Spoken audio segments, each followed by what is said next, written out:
Tuloy-tuloy po ang pagdagsa ng mga deboto para sa gaganaping misa sa Quiapo Church sa papalapit na traslasyon ngayong Biyernes. Habang mahigpit ang pagbabantay po ng Philippine National Police at Philippine Coast Guard para tiyakin ang seguridad ng daloy ng mga tao na lalahok sa aktibidad. Ang detalye mula kay Vel Custodio. Galing pang Batangas ang 70 anyos Salsiginang Mirla na nagsimba sa Minor Basilica and National Shrine of Jesus Nazareno o Quiapo Church sa Maynila. Malaki ang pasasalamat niya sa Panginoon dahil tinulungan siya na malampasan ang mga pagsubok na hinarap niya bilang isang solo parent.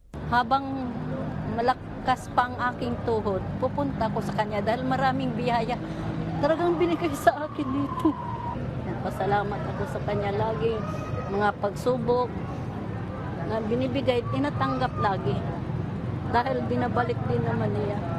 Sinubukan lang na tayo niya kung paano natin nagmamahal ng totoo sa kanya.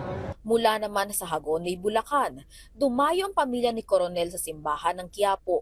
Pamilya ko, tsaka mga ipag ko, tsaka buong anak ko. Taon-taon, parang ginawa na po namin yung panata. Tuwing birthday ng asawa ko, tsaka birthday ko, halos kasi kalapit na ng kapistanan ng Nazareno. Patuloy ang pag-a-assist sa mga marshals ng Quiapo Church para tiyaking maayos ang pagpasok at paglabas sa mga dumadalo ng misa dito. Nakakalat din ang mga kawani ng Philippine National Police at Philippine Coast Guard para panatilihin ang seguridad sa paligid ng Quiapo.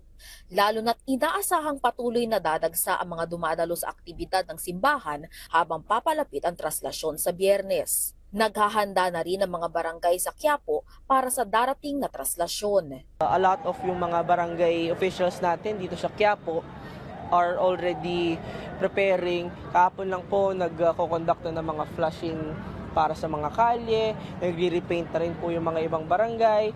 Madami na po, handang-handa naman na po yung not just yung city government, kundi yung national government, pati rin na po hanggang sa barangayan po talaga ay ready na po yung mga officials po natin. Nakikipagtulungan naman ang isang environmental advocacy group sa Manila LGU at pamunuan ng Quiapo Church para panatilihin ang kalinisan sa kapaligiran habang isinasagawa ang mga aktibidad para sa pista ng Jesus Nazareno.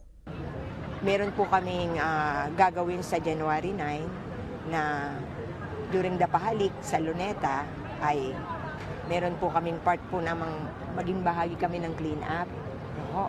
At pagkatapos po ay magkaroon po ng monitoring ng basura during the traslasyon.